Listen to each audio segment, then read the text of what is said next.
क्या cylinder cylinder तो हमारे घरे घरे अब सिलेंडर हो गया है। सिलेंडर का लाइन लगाना नहीं पड़ता है, अब घर पे आ जाता है सिलेंडर। मजदूरी पहले 200 में होता था, मजदूरी अब 500 रुपया दिलाता है। देश सुरक्षित हाथों में चल जाए, मोदी जी 400, मोदी जी 600 पार चलेगा। हमको यहाँ पे देखना है कि मेरा कौन कैंडिडेट है। राष्ट्रवाद के नाम पर मतदान करेंगे, हिंदुत्व के नाम पे मतदान करेंगे, विकास के नाम पे मतदान करेंगे। और अब ऐसा नहीं रह गया है कि लोग बेवकूफ़ हैं कि हर बार किसी एक लोगों के ही देते रहेंगे। आप बताएं कि इस बार मतदान के मुद्दे क्या होंगे, किन मुद्दों पे मतदान करेंगे आप लोग? वाजिब सी बात है, सब लोग विकास विकास ही कहते हैं। हम तो राष्ट्रवाद पे मतदान करते हैं। हम मतलब मैं नहीं, हम हाँ, मतलब पूरा परिवार जी। भी हम लोग बिहारी हैं, तो हम लोग हम ही राष्ट्रवाद मतलब भाजपा को करेंगे। अभी तो फिलहाल वही पार्टी दिख रहा ठीक है। अब मुझे बताइए कि 2014 में आप चूंकि बिहार से हैं तो आप बेहतर समझ रहे होंगे कि जहां भी तेजस्वी यादव जा रहे हैं, मोदी जी के स्पीकर पर पुराने भाषण सुना रहे हैं लोगों को और बता रहे हैं कि मोदी जी इस काम में फेल रहे, चाहे रोजगार की बात हो चाहे और चीज़ों की बात हो, वो लगातार बता रहे हैं कि मोदी जी महंगाई घटाने में, रोजगार में फेल रहे। आप मानते हैं कि मोदी जी फेल रहे? देखिए, बेरोजगार दो ही लोग हैं। बेरोजगार वही हैं जो अति महत्वाकांक्षी हैं, जैसे कोई IAS IPS ही डायरेक्ट बनना चाह रहा है। आपका क्षमता है क्लर्क का और आप IAS IPS का महत्वाकांक्षा रखते हैं, एक वैसे लोग।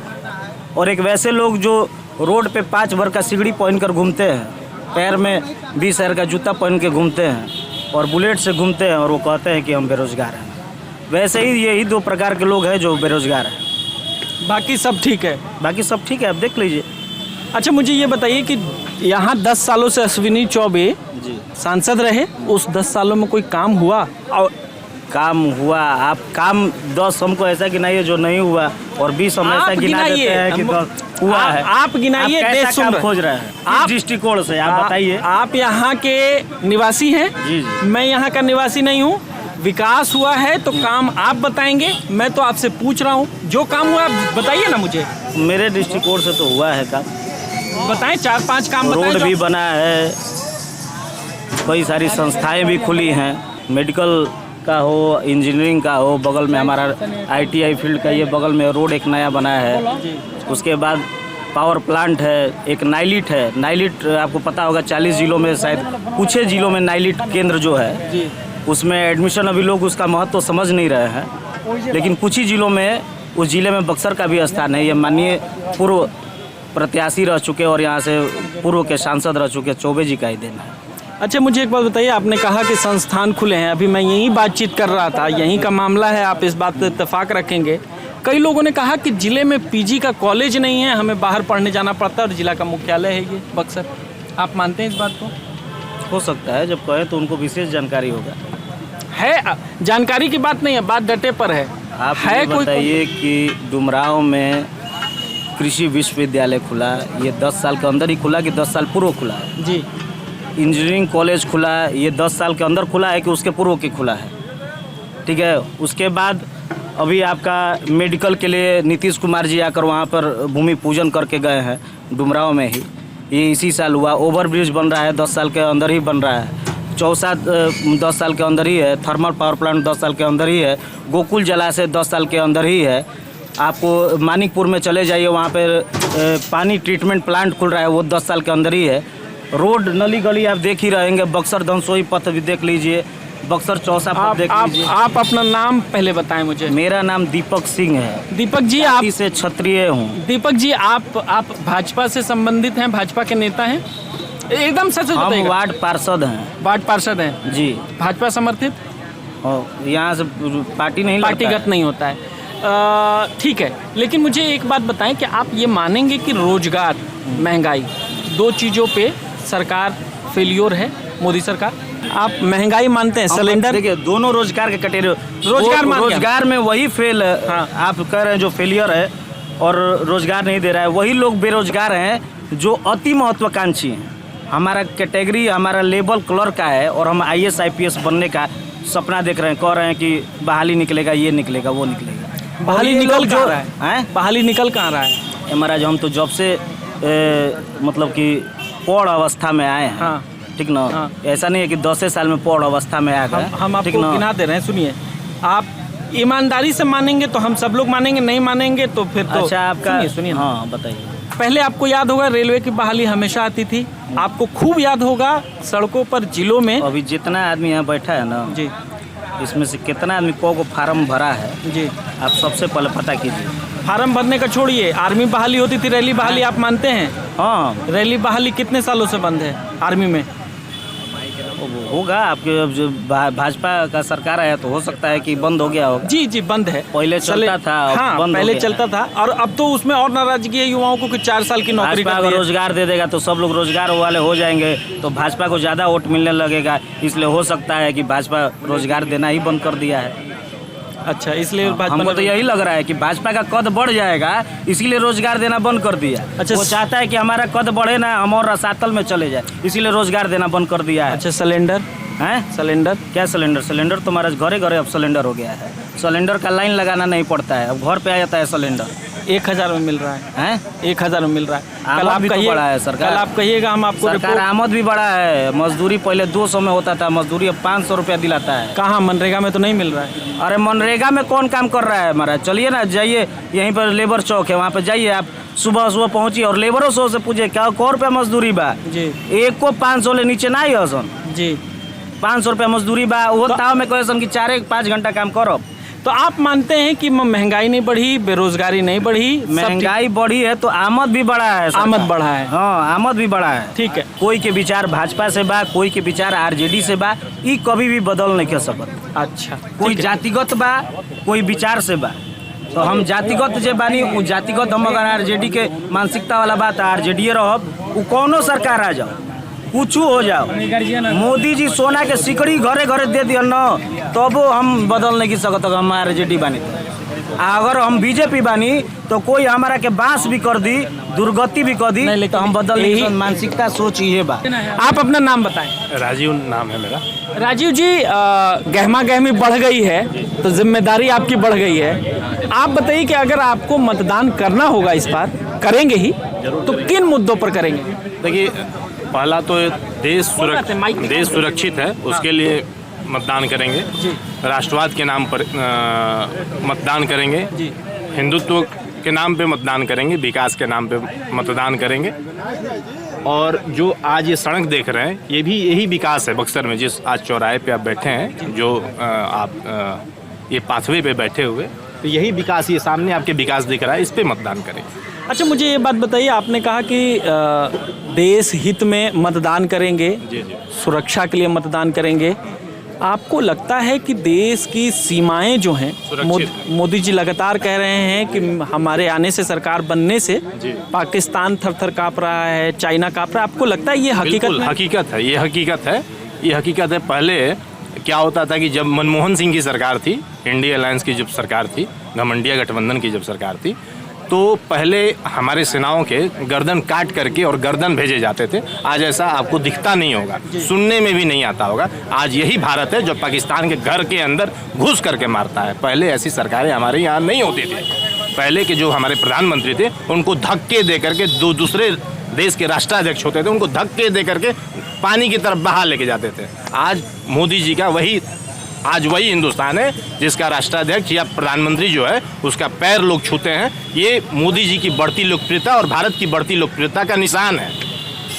अच्छा, आपको लगता है कि सरकार रोजगार और महंगाई पर फेल है या नहीं? बिल्कुल फेल नहीं है। देखिए, आप क्या कह रहे हैं, मैंने पहले ही कहा कि ये बक्सर का जो स्टेशन से ये जो पाथवे है, जो सड़क है, ये पहले बहुत सकरी हुआ करती थी, बहुत पतली थी। एक तरफ मतलब दोनों तरफ से जो गाड़ियां आती थी जाती थी, तो पूरा एकदम जाम लग जाता था। आज ये जो देख रहे हैं आप, ये जो विकास हुआ है, ये तो हमारे घर से मजदूर आए होंगे, आपके घर से आए होंगे, उनके घर से मजदूर आए होंगे, तो इसमें ही रोजगार मिला। ये जो सड़कें बन रही, हजारों किलोमीटर रोड का विकास हुआ है बिहार में। तो जो हाईवे बना है, एक्सप्रेसवे बन रहा है, जो चौसा में थर्मल पावर प्लांट बन रहा है, कितने का? 12,000 करोड़ का, यहाँ से 10 किलोमीटर दूर है, इसी बक्सर संसदीय क्षेत्र में। इंजीनियरिंग कॉलेज बन रहा है, और भी बहुत सारे प्रोजेक्ट हैं। नमामि गंगे का प्रोजेक्ट हुआ। तो जो मजदूर आए वो कहाँ से आए? इसी बक्सर की धरती से मजदूर आए होंगे, पाकिस्तान से तो मजदूर आया नहीं होगा। जब बात होती है आप लोग पाकिस्तान हिंदुस्तान करने लगते हैं। आपका सवाल ऐसा है कि बताना पड़ेगा आपको। जी। जनता में आप हो सकता है कि कहीं से आए होंगे सवाल लेकर के, बिल्कुल लेकिन उत्तर मुझे देना है। ये हम पे आरोप तो शुरू से लगता है, हमको उससे कोई दिक्कत नहीं है। सवाल आप लेकर के आए होंगे। हम महागठबंधन का अगर आप कह देते हैं तो हम सवाल लेके आए, लेकिन मुझे ये बताइए। मैं विषय पे आता हूँ। विषय पे जो सड़क ये बनी है तो मजदूर तो पाकिस्तान से आए नहीं जी। दूसरा, इस सड़क में जो सामग्री लगी हुई है वो इसी बक्सर से आसपास से, इसी शाहाबाद के रेडियस से आया होगा। जो बालू लगा होगा, मिट्टी लगा होगा, छड़ लगा, सरिया लगा, सीमेंट लगा।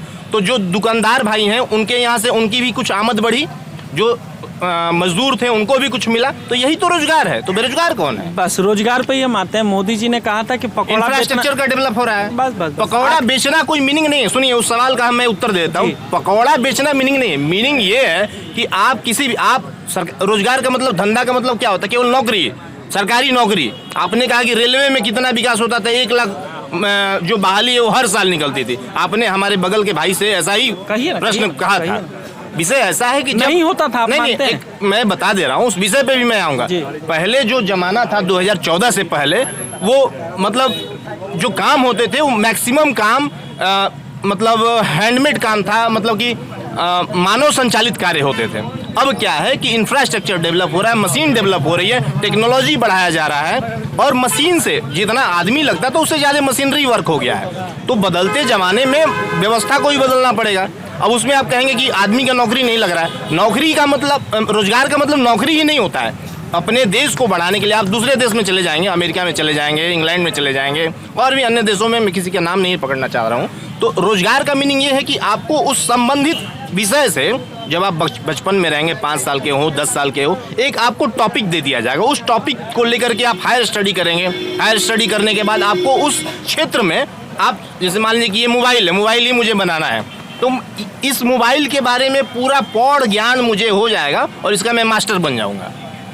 तो ये रोजगार है। उसके विषय में हमको पढ़ना। आप सुन लीजिए, मैं पूरा कर रहा हूँ इस विषय को। तो मोदी जी जब 2014 से जब आए हैं, तो इस सब विषयों को लेकर के, छोटे छोटे चीज़ों को लेकर के उस तरीके का वो स्किल ट्रेनिंग दे रहे हैं। अब हर आदमी को नौकरी चाहिए। अब देश हिंदुस्तान का जो है 140 करोड़ से तो ज़्यादा जनसंख्या हो गया। अभी गिनती हो जाएगा तो हो सकता है 150 करोड़ पार हो गया होगा। अभी अर्नव गोस्वामी का रिपोर्ट है, उन्होंने पीएम का बाइट लिया भी है, सॉरी इंटरव्यू किया है। उसमें उन्होंने बताया कि एक विशेष जाति है, उसका 40 से 30% जो है वो रेशियो, मतलब कि प्रजनन दर उसका बढ़ा है। आप हिंदू का घटा है, क्रिश्चियनिटी का जो 20 या 10% के आसपास बढ़ा है। तो ये विशेष जाति का बढ़ रहा है। अब देश में तो 150 करोड़ जनसंख्या हो गया, नौकरी कम से कम 40 करोड़ को चाहिए, क्योंकि एक परिवार में मिनिमम हम पकड़ते हैं 5 लोग होंगे, तो 40 करोड़ लोगों को तो नौकरी चाहिए ना, तभी ना सबका पेट भरेगा।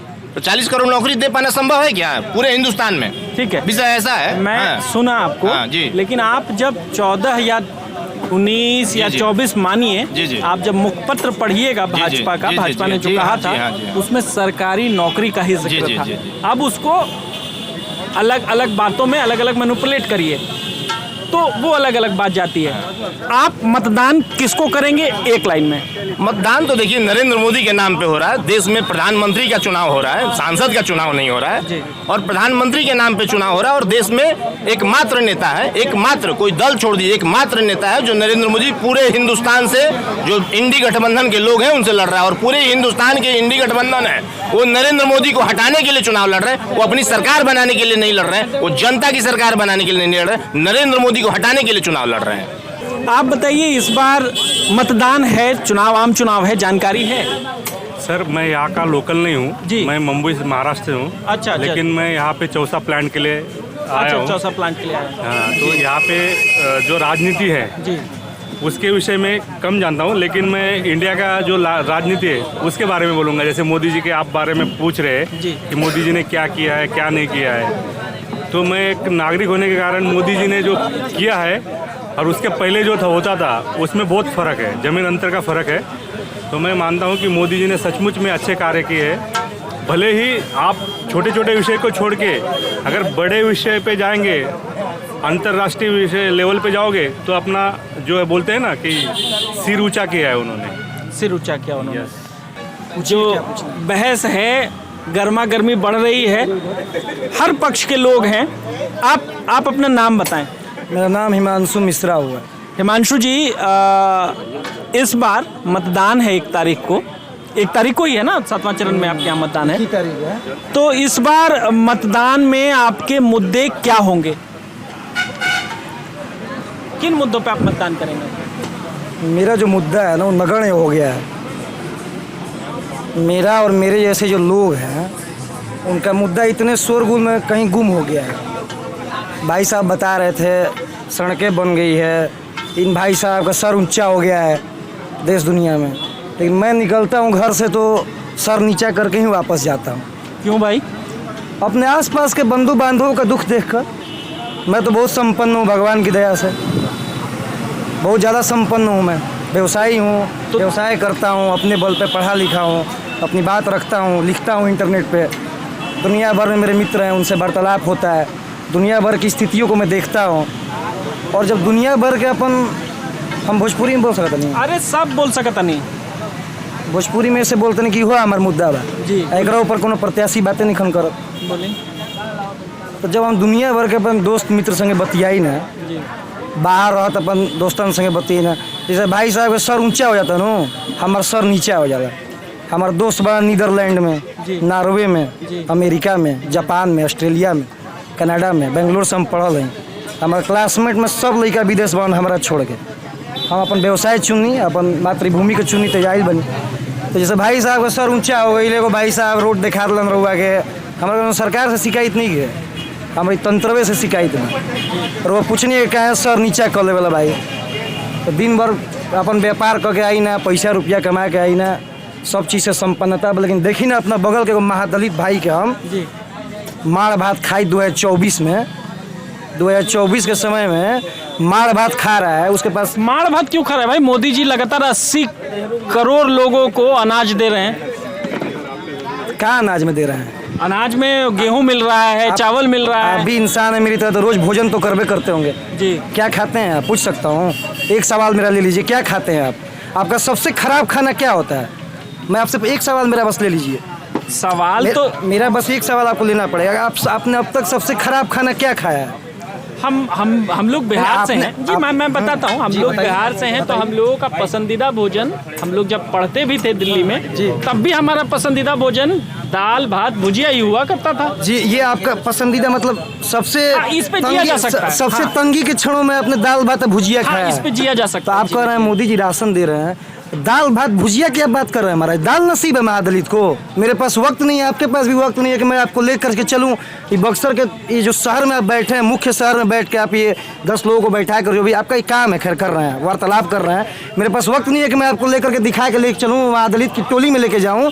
आप दाल की बात कर रहे हैं, दाल भात भुजिया। कौन से जमाने में जी रहे हैं? दाल भात भुजिया नसीब है महादलित को? क्या बात कर दी हमारे? आपने बताया कि आपकी जो सबसे कम सबसे तंगी के दिनों में आपने दाल भात भुजिया खाया। मैं कहता हूँ कि सबसे उम्दा दिनों पे महादलित दाल भात भुजिया का। मेरी शिकायत मोदी जी से नहीं है, और मेरी शिकायत की कांग्रेस से या राजद से किसी से शिकायत नहीं है। मैं अपना दुख व्यक्त कर रहा हूँ। मैं सुन लीजिए, मेरी बात पूरी नहीं हुई है। मैं दुख व्यक्त कर रहा हूँ कि एक भाई इतना आगे निकल गया और बाकी हमारे भाई पीछे छूट। देश को आगे बढ़ाना है ना, देश का मस्तक ऊंचा करना है ना। जानते हैं अमेरिका क्यों आ गया? आप जानते होंगे, पढ़े लिखे पत्रकार है, हमारे भाई बंधु भी जानते होंगे क्यों अमेरिका आ गया है। वहाँ पे जो होमलेस व्यक्ति है, जो रोड पे पड़ा हुआ है ना, उसको भी सरकार आ रही है, बुला रही है कि लो भाई $2000 के घर में रहा, $2000 में 1.5 लाख रुपया घर में रहा। अरे तो मोदी जी भी तो आवास योजना दे रहे हैं, 2.5 लाख रुपया मिल रहा है। अब ये आप मोदी जी से पूछिए, मेरे साथ चलिए, महादलित टोली की स्थिति देखिए, जा करके मोदी जी से पूछिए। वो जो 5 किलो अनाजवा दे रहे हैं, खाली भात दिला से दाल भात भुजिया ना बनी। दाल भात भुजिया बनाए कति चाउर लगी कतरनी के, सुन ली, रहर के दाल लगी, 1 चम्मच घी आदमी डालेला। रहुआ हम घी डाल ना जानू, आलू चाहिए, जीरा चाहिए, हमारी बात सुनी, नमक चाहिए, मरचा चाहिए, क्या मोदी जी सब सुनी थी। हमारी बात सुनी, मोदी जी राशन दे रहे हैं महीने का, पूरे कोरोना राशन फ्री मिला। मोदी जी उज्ज्वला योजना के तहत गैस सिलेंडर फ्री दे रहे हैं। मोदी जी आवास योजना फ्री दे रहे हैं। सारी चीजों तो फ्री है, फिर मुश्किल किस बात की है? ऐसा है भाई साहब कि जब दुनिया का तीसरा सबसे बड़ा आर्थिक शक्ति बनना है, तो वहाँ की आप और मैं जो यूनिट सेल होता है ना, जो शरीर का यूनिट सेल होता है, जब सेलवा मैं मजबूत रही नू, तब जाके दे हट्टा कट्ठा होला, ना तो बीमारी धली। तो दुनिया का तीसरा सबसे बड़ा आर्थिक शक्ति बनेगा थी देश के 130 करोड़ आदमी के थाली में दोनों बेरा दाल भात भुजिया कम से कम चाहिए। महत्वाकांक्षी हम रहुआ ओखब जे हमार महादलित भाई होई तनु देश आगा बढ़ी। तो हम चल नहीं कोर्ट जाके झाड़ के चश्मा लगा के भैया एक जन बताओ तो कि है सब विकास भइल बा, हई भइल बा, हो भइल बा। महादलित टोली में अभियो जाई एक बरसात छोड़ी रहा मैंने टिपा टिपी खाली हो जाए हाथ ना पाकी हो जाए। सुअर संग लड़का सुता था सन, ये अतिशयोक्ति बोलते नहीं रहा। बिहारे कहीं घूमल बाइन देखले बाइन महादलित टोली ना। अच्छा सुनिए मेरी बात, 50 गो महादलित टोली बताई कहाँ हम के कहाँ लिया चली जहाँ के आदमी कह दो कि ना मोदी जी कहला से नहीं, जो भी फलाना कहला से हमारी जिंदगी बदल गई। जो भी बात आप कह रहे हैं मैं किसी बात से आपके मना ही नहीं करता। ठीक है। भाई साहब ने भी कहा, मैंने सुना इत्मीनान से, आप भी कह रहे हैं, मैं सुन रहा हूँ। लेकिन मैं ये कह रहा हूँ कि आप जिन मुद्दों पे बात कर रहे हैं, आप बात कर रहे हैं कि महादलित को भोजन नहीं मिल रहा। हो सकता है हर जगह कुछ न कुछ मुश्किलें होती हैं। आपको टोकने के लिए माफी चाहूंगा जी। आप यहाँ पे देखिए व्याकरण से ही भाषा बनती है जी। हो सकता है और है काफी अंतर है इसमें। आप भी पढ़े लिखे हैं, मैं भी पढ़ा लिखा हूँ, बाकी भाई लोग हो सकता है नहीं। अगर आपके पास वक्त है आप आइए, मैं आपको ले चल। हो सकता है क्या होता है, आप तो मीडिया कर्मी है ना, तो चौथा स्तंभ अगर मोदी जी ये नहीं करते, 10 सालों से सत्ता में हैं और अगली बार फिर से हैट्रिक लगाने की बात है, अगर ऐसा नहीं होता तो दलित महादलित तमाम लोग वोट क्यों देते? मोदी जी हैट्रिक लगाएं, चौथा को जो कहते हैं क्वाड्रेटिक लगा दें, पेंटाटिक लगा दें, उससे हमको देखिए अभी मतलब नहीं। देश सुरक्षित हाथों में चल जाए। मोदी जी 400, मोदी जी 600 पार चलेगा। हमको यहाँ पे देखना है कि मेरा कौन कैंडिडेट है, मेरा कौन सा वो कैंडिडेट है जिसके पास मैं जा करके पूछ सकूं कि भैया भाई जी ये काम क्यों नहीं हो रहा है। सांसद बने आपको 2 दिन हो गए, कहाँ है 2 दिन से आप? 2 दिन हो गए अभी तक आप एक भी योजना का, 2 महीना हो गया भैया आप कहाँ हैं? मेरे को वो सांसद चाहिए। मैं मोदी जी के पास आई भैया बोले के बारी तो बोल ले रहा कि के बाइसन सांसद, तो हमारा वह आदमी चाहिए जो चुनावी मुद्दा पे आवल चाहते नहीं। हम तो अपन समस्या की ना होता नहीं है। तो हमार मुद्दा ये बा कि जे या के लोकल बा, जे या के मुद्दा उठाई, हमार जो समस्या हल करी ओकरा के वोट दे। जो बात कहते नहीं, जरा रोड पे जरा रोड चाहिए वो रोड दे के वोट दे। हाँ, जरा यूपीआई के ट्रांजेक्शन चाहिए वो यूपीआई के ट्रांजेक्शन दे के वोट दे। हमारा चाहिए हमारे महादलित भाई के घरे दाल भात भुजिया दोनों बेरा चलो। एको महादलित हमारा गरीब मत। 2 बार से मोदी जी ने इतना अच्छा परफॉर्म किया कि इस बार कह रहे हैं 400 पार जाएंगे। आपको क्या मुश्किल है? मोदी जी का देखिए, मोदी जी बहुत महान व्यक्तित्व है, इतने बड़े लोकतंत्र के वो प्रधानमंत्री हैं, मैं उनका हृदय से सम्मान करता हूँ। लेकिन आप मोदी जी का जितनी बार से बात कर रहे हैं, आप एक बार स्थानीय मुद्दा पे बात क्यों नहीं कर रहे? मैं नहीं कर रहा हूं। रोज मोदी जी मन की बात, भाजपा के प्रवक्ता तो खैर हमको तो मेरा काम है, हम आपसे आप कहिए ना, हम आपका न चलाएं तब हम भाजपा के प्रवक्ता हैं। आप जो कह रहे हैं सब चलेगा। मैं ये कह रहा हूँ कि मोदी जी ने अगर काम नहीं किया होता, तीसरी बार वो सत्ता में आ रहा है, वो कह रहे हैं 400 पार जाएगा जो इतिहास होगा। 129 करोड़ 99 लाख जनता मोदी जी को इस नाम पे वोट करे। एक आदमी हिमांशु मिश्रा बक्सर 33 लोकसभा क्षेत्र का इस मुद्दे पे वोट नहीं करेगा। वो अपने निजी मुद्दे पे करेगा। आप मेरे ऊपर अपना मुद्दा नहीं थोप सकते। नहीं, मैं बिल्कुल नहीं वो करे, वो बहुत महान शख्सियत है, उन्होंने बहुत अच्छा किया है। 80 करोड़ लोगों को 5 किलो अनाज दे रहे हैं, बहुत अच्छा, ये तो बहुत अच्छा काम कर रहा है। आपने कहा आपके कई मित्र विदेशों में रहते हैं। विदेशों में तो भारत का डंका बज रहा है, युद्ध भी रोक दिए जा रहे हैं, इतना शक्तिशाली स्थिति परिस्थिति हो गई है। अब मेरे दोस्त मित्र बड़े सीधे साधे पढ़ने लिखने वाले लड़के, नॉर्मल नौकरी वोकरी करने वाले हैं। अब युद्ध के मैदान में जाके अब तो जयशंकर साहब बोल दिए भाई विदेश मंत्री हैं, तो उन पर हम क्वेश्चन मार्क नहीं लगा सकते हैं ना। He is our foreign minister, whatever he will say we'll have to accept that. कोई भी कंट्री में उसके साइड हूँ या ना हूँ, भाई मेरा विदेश मंत्री जब कह दिया कि मोदी युद्ध रुकवा दिए, तो मैं मान लिया कि हाँ भाई मोदी जी युद्ध रुकवा दिए। लेकिन भैया आप इस बात को अभी भी नहीं समझ पा रहे हैं। आप नेशनल लेवल की बातें कर रहे हैं, आप स्टेट लेवल की बातें कर रहे हैं, मैं यहाँ ग्राउंड लेवल की बात कर रहा हूँ। आप तो यहाँ से बाहर से, आपने बताया कि मैं दिल्ली से आया हूँ, है ना। तो कहाँ दिल्ली या कहाँ बक्सर के डुमराव इटाड़ी ओकरा के जाने के ये साल भर रहे के पड़ी, या समस्या देखे के पड़ी कि 5 किलो अनाज से समस्या हल नहीं खे। रोड बना दिला से सब समझ, और वो कहते नहीं कि हई कर लन हो कर लन। भाई तीसरा सबसे बड़ा शक्ति बने के बा तो हमारा और महत्वाकांक्षी रहल जरूरी बा। हम तो और के मांग करब ना, हम 5 साल पे इतना कीमती वोट देते नहीं। हम तो आप इतनी बातें कर रहे थे, आपके पीछे बैठे वही आपसे इत्तेफाक नहीं रखते हैं। आप बात करेंगे? लोकतंत्र है, 130 करोड़ की जनता है जी। 2014 आपका मान्य नहीं होगा, आप वोटर नहीं है। मैं क्वेश्चन पूछ रहा हूँ उनसे जी, लीजिए उनका सवाल। जी 2014 से पहले क्या जो इनके दोस्त अमेरिका में थे वो क्या ऐसे ही इसमें से गए थे क्या इंडिया भी वैसे ही अमेरिका था पहले 2014 से पहले। अभी वो इतना नीचा दिखा रहे हैं इनको, इंडिया को। तो यही बोलना चाह रहा हूँ मैं कि 2014 से पहले इंडिया की स्थिति क्या थी? अच्छी नहीं थी। इनको ऐसा लग रहा है ना कि 2014 में अच्छा नहीं मैं थी। जवाब देता हूँ। आप लोग का ये आप लोग का यही प्रॉब्लम है। आप मराठी में, मैं मराठी में बोल रहा हूँ। आप लोग का यही प्रॉब्लम है। अब सुनिए, मैं बता रहा हूँ। आपने बोला कि इंडिया को इतना नाराज नहीं, बहुत ही आराम से, बहुत प्रेम से। आप मेरे अतिथि हैं महाराज। आप बिहार में हैं, यहाँ पे अतिथि देवो भव। आप बाहर से हैं। आप लोग का यही प्रॉब्लम है सर। आप लोग से एक सवाल पूछ, मैं अपने घर का जो गार्जियन है, जिसके हर एक बात मानता हूँ, तो उसका मेरा भी तो अधिकार बनता है कि उससे एक सवाल करूँ। 2014-19 से मैं कमल का बटन दबाया हूँ, तो सवाल पूछने किसके पास? लालू यादव के पास जाऊँ कि नीतीश कुमार के पास जाऊँ कि उद्धव ठाकरे के पास जाऊँगा?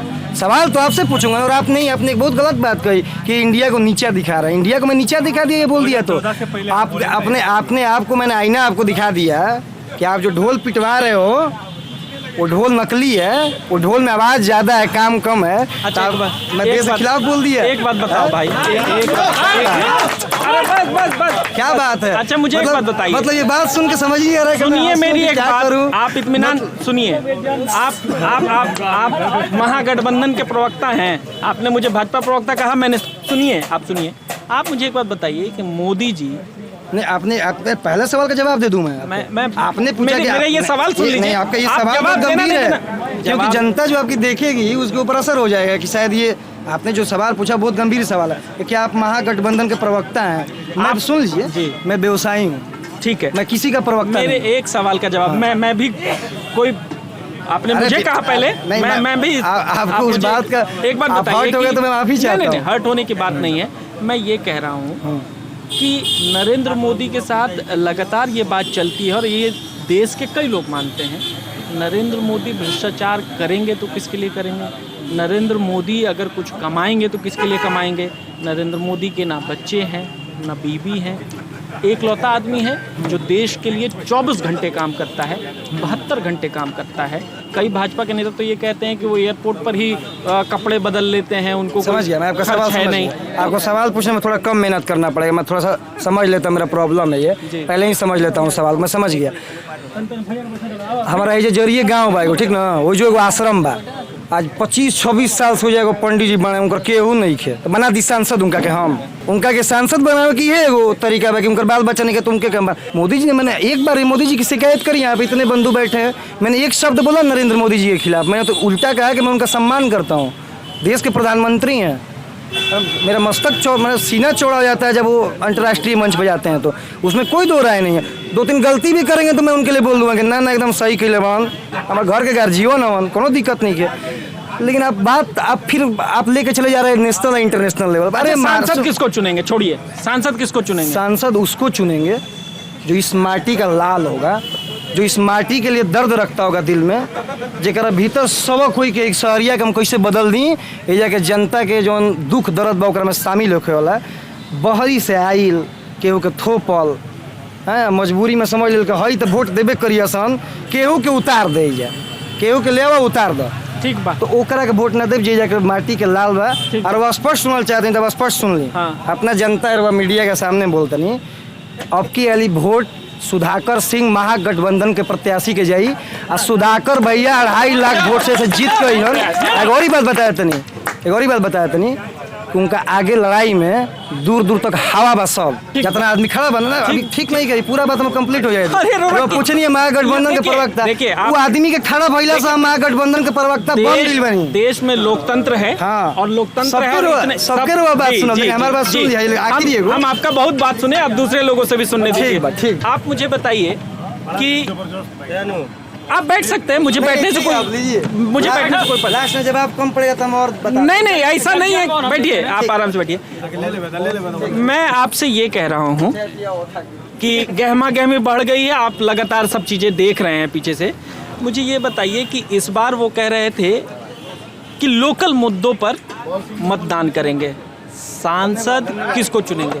बस वही सुधाकर सिंह यहाँ के लोकल हैं और ज़मीनी हकीकत उनको पता है, लोगों से मिलना, हर वर्ग के लोगों से मिलना उनके लिए बहुत एक्सेसिबल है, बहुत आसानी से लोग जाके उनसे मिल सकते हैं, अपनी बातें रख सकते हैं। तो ये सब चीज़ देखकर मुझे ऐसा लगता है कि उनको एक बार मौका दिया जाए। और अब ऐसा नहीं रह गया है कि लोग बेवकूफ़ हैं कि हर बार किसी एक लोगों के ही देते रहेंगे बार बार। 2 मिनट। तो इस बार वो कुछ ऐसा करते हैं तो नेक्स्ट टाइम के लिए लोग उनको रखेंगे, नहीं तो फिर बदल देंगे, और यही होना भी चाहिए। तो मैं इस बार यही समझता हूँ कि जो बाहरी आए हैं उनसे तो बेहतर है कि जो पहले से किसी पद पे हैं और वहाँ पे उन्होंने जो कार्य किया है वो वाकई में कहने लायक है, जहाँ के अभी वो प्रत्याशी रहे हैं। और हम चाहते हैं कि वो भैया बैठिए ना, आइए ना, यहीं पे आइए ना जी। यहाँ के भी कुछ लोगों को विकास मिलेगा, बहुत सारी समस्याएं हल होंगी। तो मुझे ऐसा लगता है कि सुधाकर सिंह को भी इसका बनना चाहिए।